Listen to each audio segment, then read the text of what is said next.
It was March of 2012 when I signed the papers. We had just welcomed the arrival of our second child to this world, and our first was about to turn 2. My contract role at KPMG was about to come to an end as an internal communications manager, and we had just put in a bunch of, a large sum of our savings down as down payment for our new home.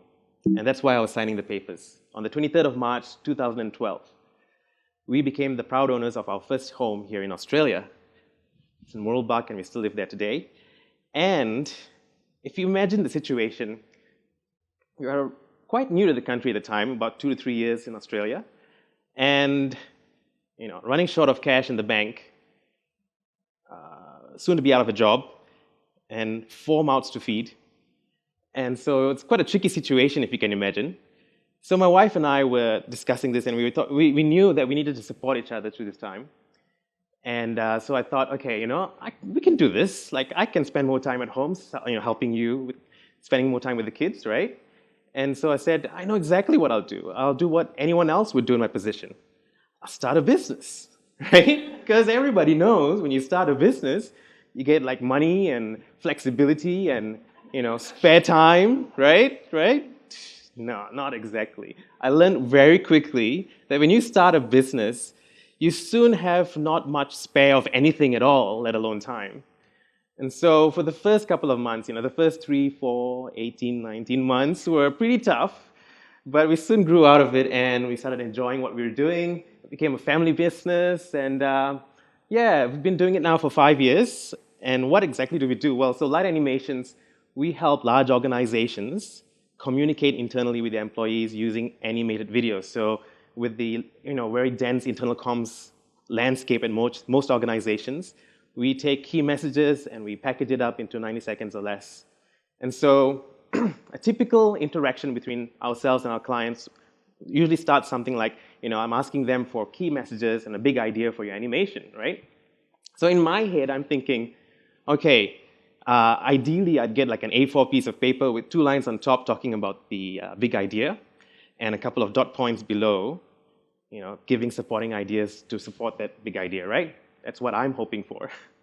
But usually what I get is an email saying, okay, dear Dinesh, please find attachment presentation 1, 2, and 3. In presentation 1, slides 15 to 27, you'll find the rationale behind this project. In presentations 2 and 3, between slides 6 and 27, you'll find the benefits and the impacts for all our employees in regions 1, 2, and 3.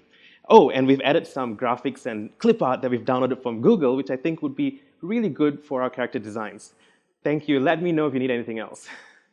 And so what I do then is I have to go through all of that, go through all of the noise, and pick out what is the signal, pick out what are the important key messages and what's important for the audience or the employees in that case. And of course, this is a discussion with the client. But that process, I've been thinking about that process for so long, for the last 5 years. Every day I'm thinking about this.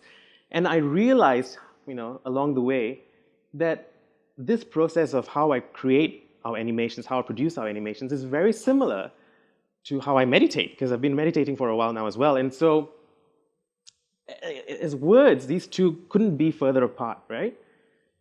When you think of animation, you think of excitement, movement, and energy.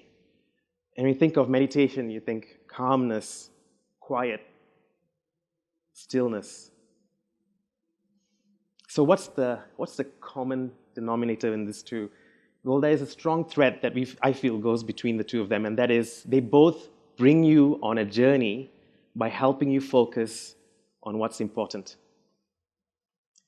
So many years ago, before we arrived in Australia, before we moved to Australia, my wife and I used to run yoga classes and sleep workshops in Malaysia for a volunteer organization that we were part of.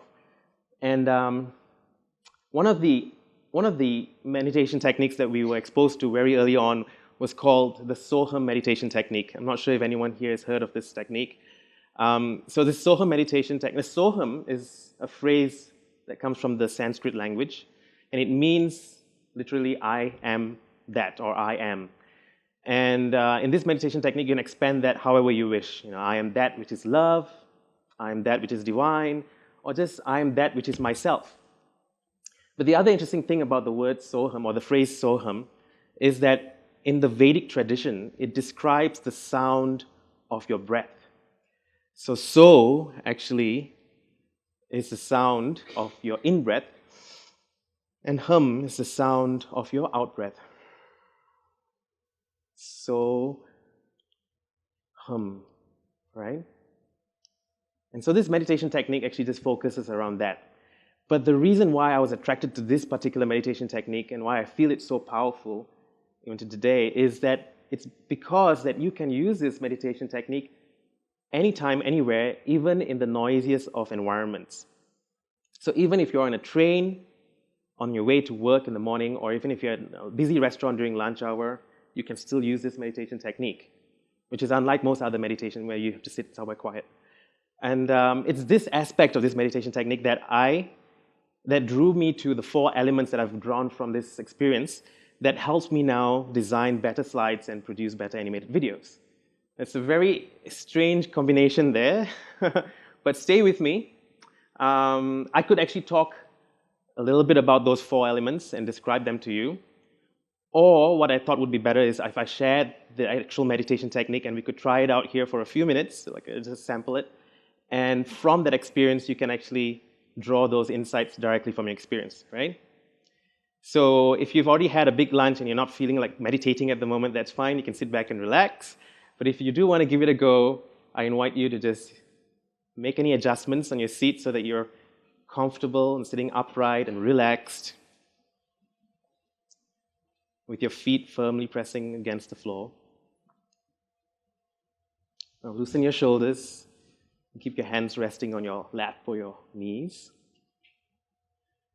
Now close your eyes and take a deep breath in and let it go. Take a deep breath in and out. Now breathe normally.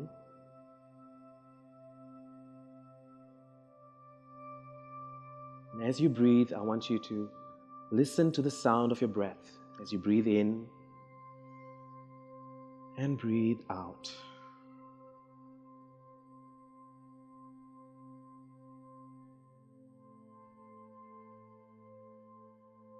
If you wish, you can repeat the sound so as you breathe in and hum as you breathe out. So, hum.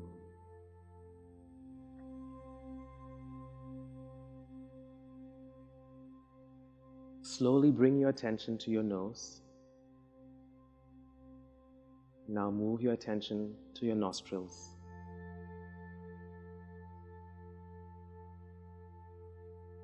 And notice the subtle sensation of cool air entering your nose, passing through your nostrils as you breathe in, and warm air out as you breathe out. Cool air in, warm air out.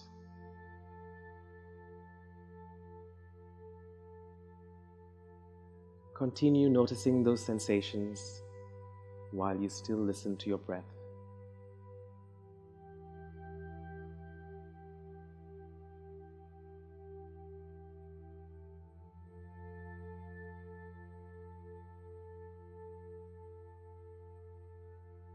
Without manipulating your breath, just relax and pay attention to those sensations.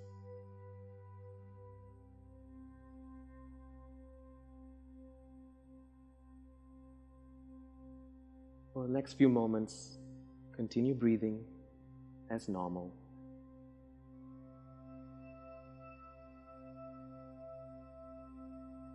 Breathe in, breathe out. Take a deep breath in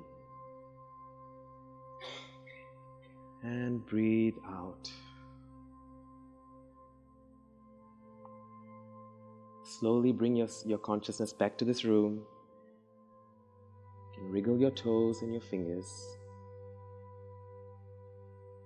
Slowly open your eyes when you're ready.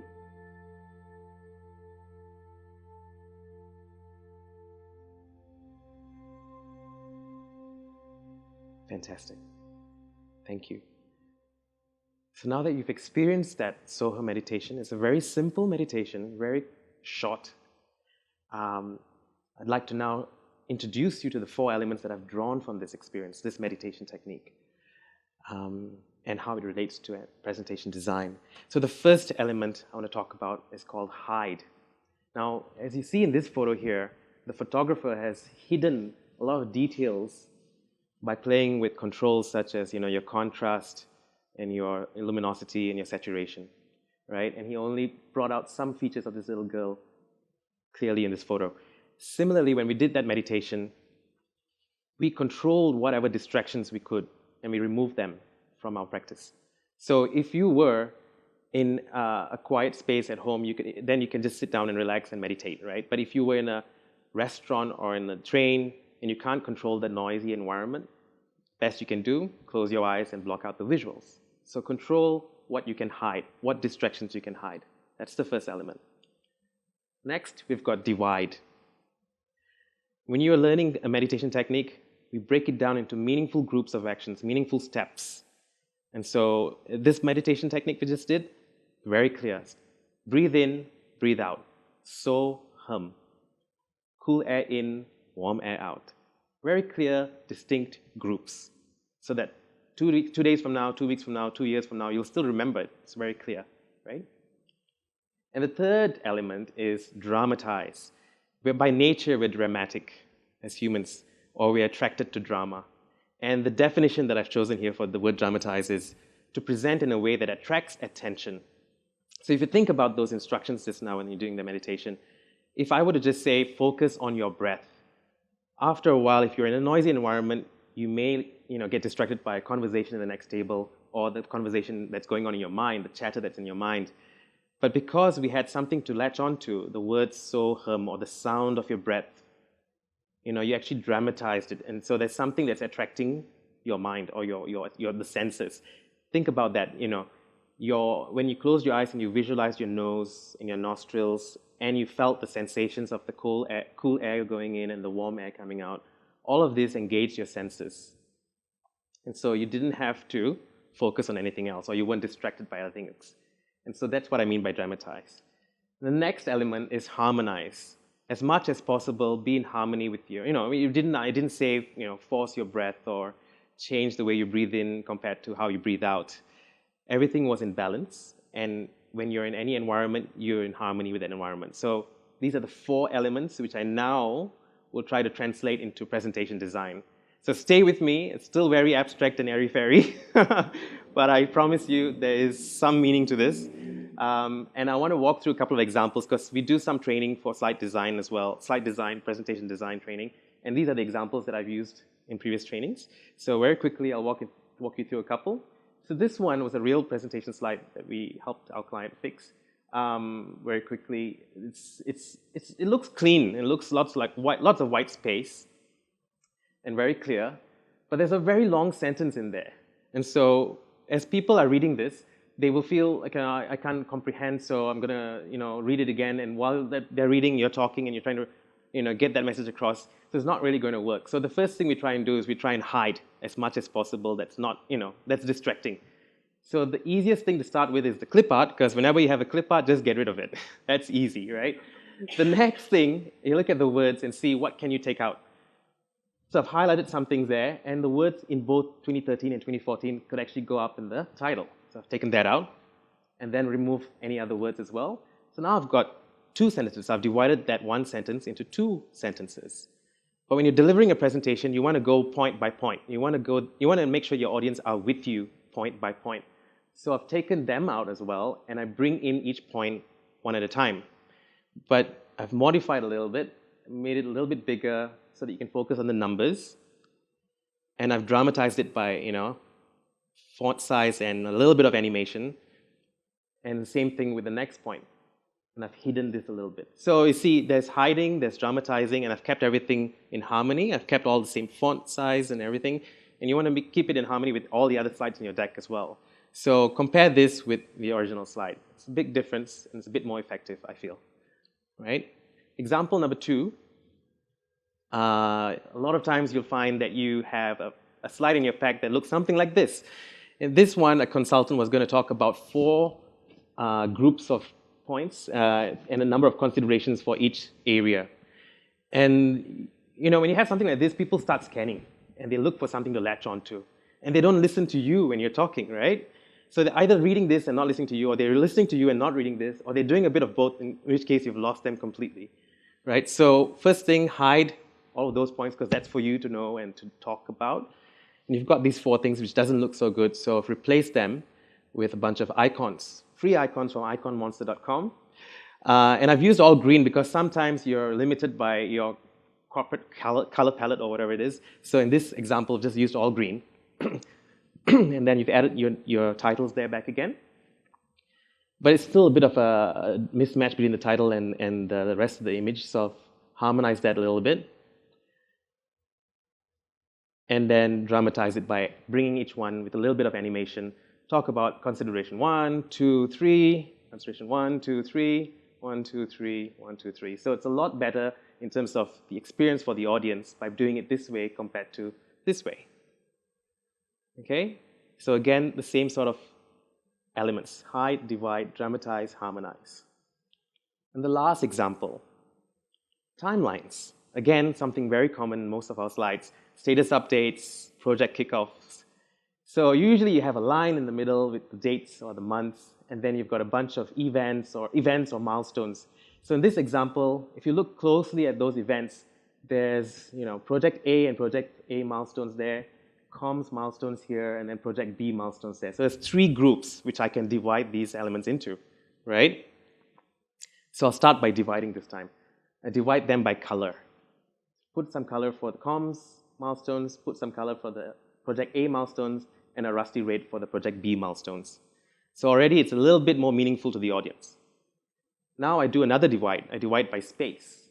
So I bring the comms milestones down here and the project milestones up there. So there's, again, a subtle difference to the audience. You don't actually have to explain it, but then it's a bit easier for the audience to grab and absorb what you're talking about. Now next, like I said earlier, you always want to bring your audience with you on a journey. You want to talk one point at a time. So what I do is I hide a lot of the background and the timeline and make it a little bit more clear by dividing it into 2 slides. First half of the year, February to June, in 1 slide, and then balance it out a little bit in terms of spacing.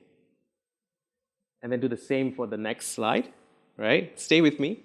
July till October here, and the same thing, add the events in. So now instead of 1 slide, you've got 2, which isn't ideal, I feel, because you want to actually give them the whole picture, right? But because I'm talking about each item or each event one at a time, it's good to actually break it up into 2 slides, but then let's make it look like as if it's 1 slide. And to do that, I'll move that arrow out. Can you see the arrow?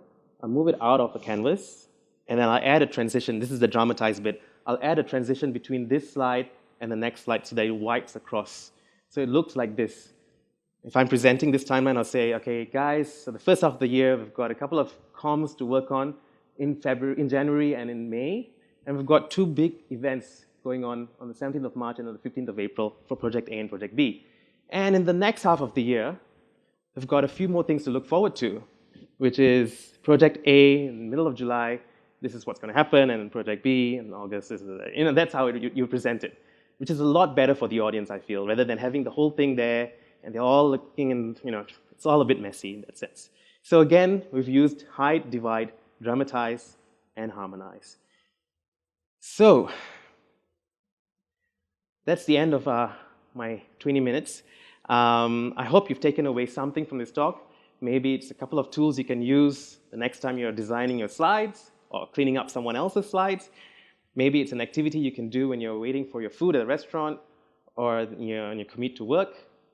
Or, at the very least, I hope you've learned what to do or what not to do when you've got a mortgage to pay, little cash in the bank, 4 mouths to feed, and you're going to be running out of a job soon. Thank you very much for your time. You've been a great audience. Thank you. time for a couple of questions. Any questions? Yes.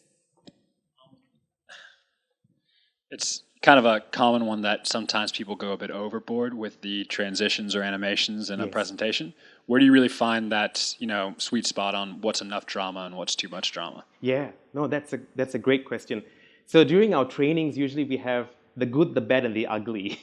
So we divide those animations and transitions into the good, the bad, and the ugly. And it's a very important question because you can actually over-dramatize your slides, and that will actually be a distraction.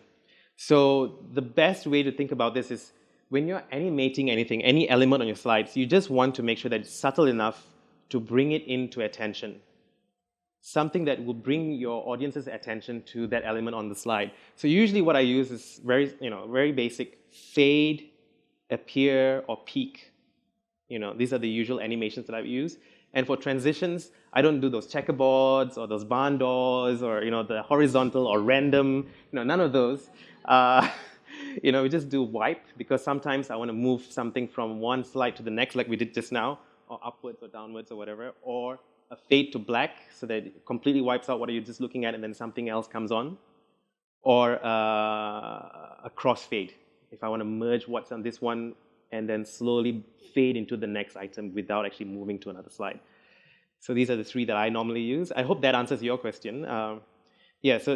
Great question. Don't go overboard with the animations or transitions. Yes? Another question? Yeah.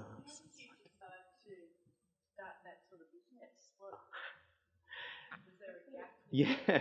Okay, so great question. So my background is in IT, right? But my passion has always been communications. So wherever I worked, I was always doing the slides for the IT team, right? Or doing the newsletter, stuff like that. And I always loved animation from young. Like my love has always been animated movies and stuff. And so when the boom of explainer videos started happening, short animated videos to promote a product or a service, you see a lot of those now.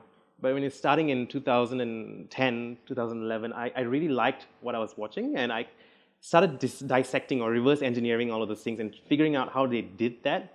I never had a background in graphic design or animation or motion graphics. But I was so interested in it, I downloaded some courses. I signed up for a cartooning course at the CAE and lynda.com and learned Adobe After Effects, Illustrator and stuff like that, and started picking up on my own. And in KPMG, when I met Irene, my boss said, we're going to do a video of our partner talking about business development. 7-minute video, and I said, nobody's going to watch that because nobody's going to sit down and watch 7 minutes of someone talking about business development. Give me 1 month, $1,000, and I'll buy a tablet and the software, and I'll experiment with an animated video. And she said, okay, you've got 4 weeks, you got to make this happen. And so I did it. It was a very rough, amateurish kind of animation. Looked really bad, I thought, but it went viral internally. And it left Australia and went to Hong Kong and America, and then they started contacting us and saying, how do we do this? And I thought, this is amazing. This is, it's different and it's working, right? And so I did 4 more before March, before my contract came to an end. And that's why I was like, I'm a bit brave. I think it's going to work if we do this as a business, not knowing there's a whole lot more to learn about setting up a business. But in the nutshell, that's how I landed on this area. Because my background's in internal comms and IT, I thought, let's work with this market.